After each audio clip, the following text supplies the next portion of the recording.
ठौरे साहब, पिता तुल्य कांबळे जी, मेरे बड़े भाई बागड़े जी एवं मेरे मित्र सह घाटोड़ साहेब, आदरणीय संदीप बागड़े जी, पासवान साहेब एवं मेरे मुकेश भाई एवं उसके बाद सुजाता महिला मंडल, आप सबका मैं धन्यवाद करता हूं।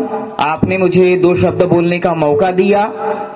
और सुजाता और आम्रपाली, ये 2 शब्द बड़े फेमस है बुद्धा के समकालीन, सुजाता और आम्रपाली। सुजाता ने खीर खिलाई, बुद्धा को ज्ञान प्राप्त हुआ। आम्रपाली गणिका थी ऐसा कहा जाता है, बट आम्रपाली गणिका नहीं थी, आम्रवन की रक्षिका थी। अगर हम बुद्धा से 1000 साल पीछे चले जाए तो एक्चुअल में इस धरती की जो महारानी थी, जो रक्षक थी, निवृत्ति, आशा, निशा, उषा, ये हमारी महारानियां थी, क्योंकि उस समय मात्र प्रधान संस्कृति थी। बुद्धा से 1000 साल पहले की बात, बुद्धा के आते तक वो व्यवस्था खत्म हो गई। मनुवादियों के द्वारा हमारी माँ बेटियों से शादी करने के बाद में वो व्यवस्था धीरे धीरे वो विलुप्त होते गई और सुजाता और आम्रपाली पर आकर टिक गई। मात्र प्रधान संस्कृति, वैदिक शास्त्र की खोज लेडीज ने की, आयुर्वेद की खोज लेडीज ने की। लेडीज ने क्यों की? क्योंकि लेडीज जब प्रेग्नेंट होती थी तो उसे एक जगह रुकना होता था और एक जगह रुक करके उस जगह को साफ करना होता था, और साफ करने के बाद क्या उपयोगी चीज है उस चीज को ग्रहण करना होता था, उस चीज को अपने पति के लिए, अपने बच्चों के लिए संरक्षित करना होता था। इसलिए सारी चीजों की जनक स्त्री। लेकिन आज कंडीशन क्या है स्त्री की? आज क्या कंडीशन है? मुझे साड़ी चाहिए, गहने चाहिए, टाइम पे पति चाहिए, टाइम पे बच्चे चाहिए। हमारे महापुरुष ने जो किया उसका क्या? हमारी माताओं ने किया उसका क्या? माता रमाई को ऐसा नहीं लगा होगा कि मेरा पति बैरिस्टर है, मुझे भी गहने चाहिए, मुझे भी घूमना है, मुझे भी गोवा जाना है, मुझे भी दादर जाना है, मुझे भी जूहू चौपाटी जाना है। एक अनपढ़ गवार अड़ानी लेडी 50 रुपया बाबा साहब देते थे, हमारे पुराने वक्ताओं ने बताया, तो वो 1.5 रुपयों की पुड़ी बांधकर रखती थी कि 1.5 रुपए से ऊपर हमारा पैसा खर्च होना ही नहीं चाहिए। वो 1.5 रुपए में भी 5 पैसे 10 पैसे बचा लिया करती थी। हमारे देश की पहला महिला अर्थशास्त्री, अगर पहली महिला शिक्षिका सावित्री माई है तो हमारे देश की पहली महिला अर्थशास्त्री वो माता रमाई। लेकिन हमने क्या सीखा है?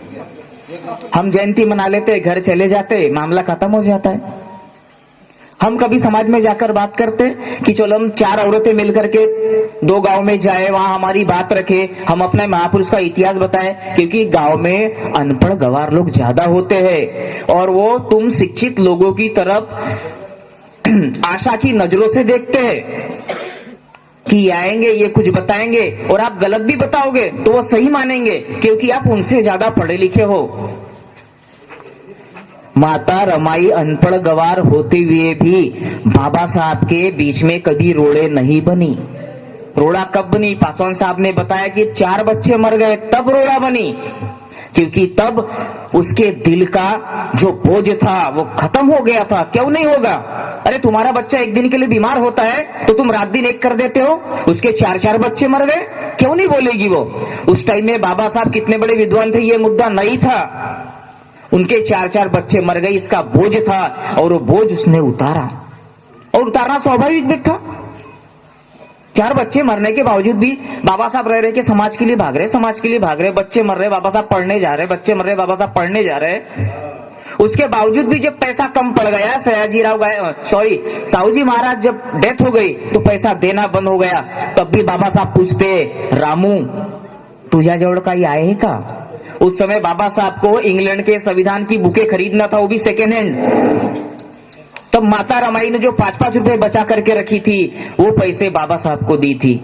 वो चाहे तो छुपा सकती थी, अभी की लेडी से तो अपने पति का वो शायद परसों वर्ष भी ढूंढती है, ये भी कुछ देखा है मैंने, जब भी चेक करती है। जैसे ही शाम को घर से वापस आया नौकरी से, सारे पैसे बचे कि नहीं बचे, कि गड़बड़ तो नहीं कर दिया इसने उधर कहीं। लेकिन उस लेडी ने पैसे जो बचा बचा कर गठरी बांध बांध कर जो रखी थी, वो पैसे बाबा साहब को दे दी। तो उनसे सीखने लायक मामला ये है, हम ये नहीं बोलते आप रात दिन काम करिए, आप अपने बच्चों का पेट काटिए, नहीं बोलते हम। एक आध घंटा जाकर के कहीं ना कहीं दो बात कीजिए, माता रमाई के बारे में, माता सावित्री के बारे में, माता जिजाऊ के बारे में। लेडीज मिलकर सिर्फ लेडीज के बीच में बात कीजिए ना। पर कहां करते हैं हम, सिर्फ जयंती मनाते हैं, बुद्धम चरणम गच्छामि 63 पंचशील लेते हैं, घर जाके सो जाते हैं। और गांव का समाज को भी ऐसा लगता है इनको नौकरी मिल गई है, बिल्डिंग बांध ली, बिल्डिंग पे बिल्डिंग बांधते जा रहे। गांव का भी समाज को ऐसा लगता है हाँ, ये हमारे किस काम के, ये तो अपना घर भर रहे हैं। तो हमारा कॉम्बिनेशन ही नहीं हो रहा है ना। गरीब और अमीर के बीच की जो हमने खाई पाटना था, वो खाई पाट नहीं रही है, वो खाई बढ़ रही है। और उन्हीं गरीब समाज के बीच में जाकर के हमारा दुश्मन हमारे खिलाफ में हमारे आदमी को खड़ा कर देता है। और बाद में हम क्या बोलते हैं, सिटी के लोग, साले गांव के लोग बेईमान है। अरे बेईमान हम लोग हैं जिनको नौकरी है, जिनके पास पैसा है, क्योंकि तुम गरीब के बीच में नहीं जाते हो। गरीब के बीच में जाते, गरीब के बीच में सहानुभूति पैदा होती। 2 अप्रैल का SC/ST एक्ट आंदोलन के खिलाफ में जो आंदोलन हुआ, सबसे ज्यादा गांव के लोग आए थे। पासवान सर सही है, बागड़े सर, ऐतिहासिक आंदोलन था वो। और यहाँ के लोग सो रहे थे, सौसर के लोग सो रहे थे, जिनके पति अच्छी अच्छी नौकरी में है, वो उनकी पत्नियां घर में सो रही थी। ये मेरा आंखों देखा हाल है। ये कहने का मतलब ये है कि ये महापुरुष हमें सिखाते कि आगे करना क्या है। जयंती मना करके घर में जाके चुपचाप सोना नहीं है। इनके संघर्ष को आगे कैसे बढ़ाए, इनके संघर्ष को हम क्या क्या सीखा हमने अभी तक।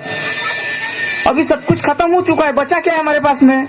अभी लग रहा है हमको कि हमारे हाथ का लोग पानी पी रहे हैं, अभी छुआछूत नहीं कर रहे हैं। लेकिन रीवा, सतना, ग्वालियर जाकर के देखो, यूपी जाकर के देखो, अपनी औकात हमको समझ में आ जाएगी। शिवनी सर 2 साल पहले 5वीं में लड़का कुएं में गिर गया, दिन भर पानी नहीं पीने दिया गया।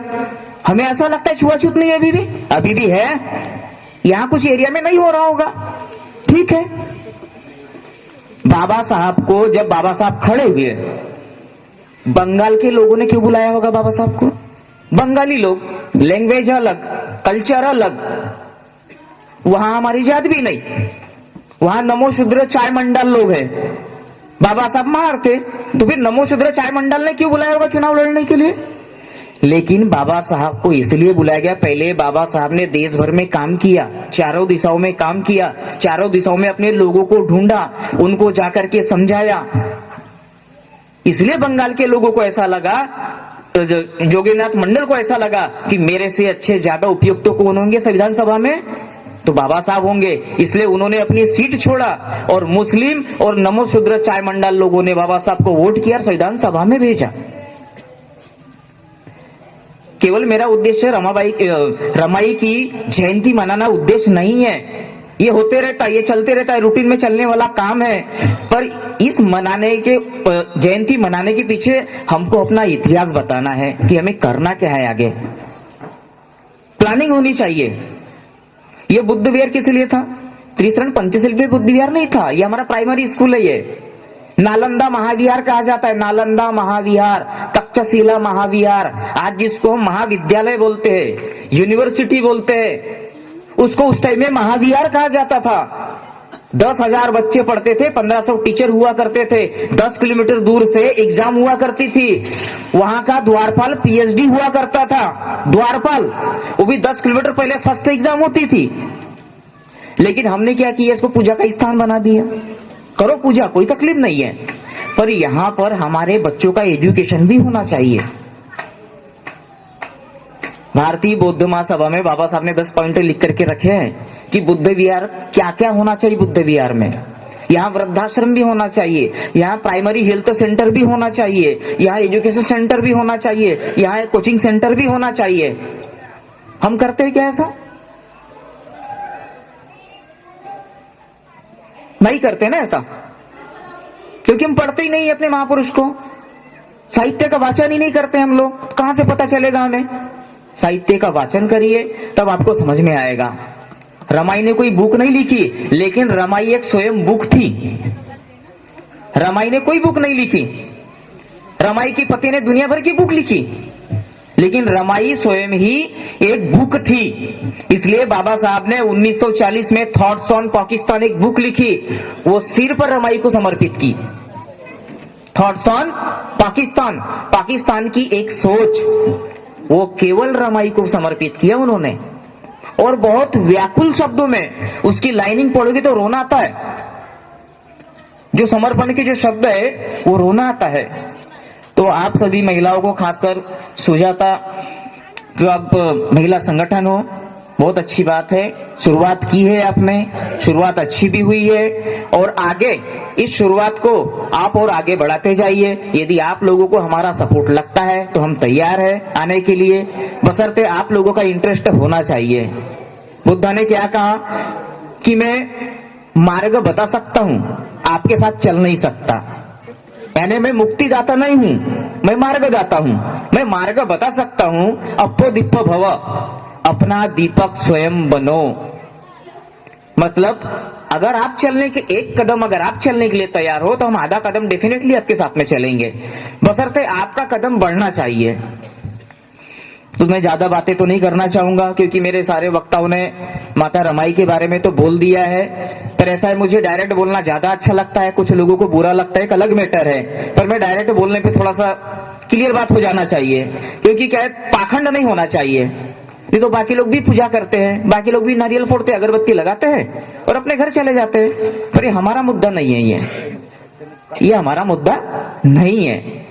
तो इतनी बातों को मैं कह करके अपनी बातों को विराम देता हूं। जय भीम, जय रमाई, जय ज्योति, जय जिजाऊ, जय भारत।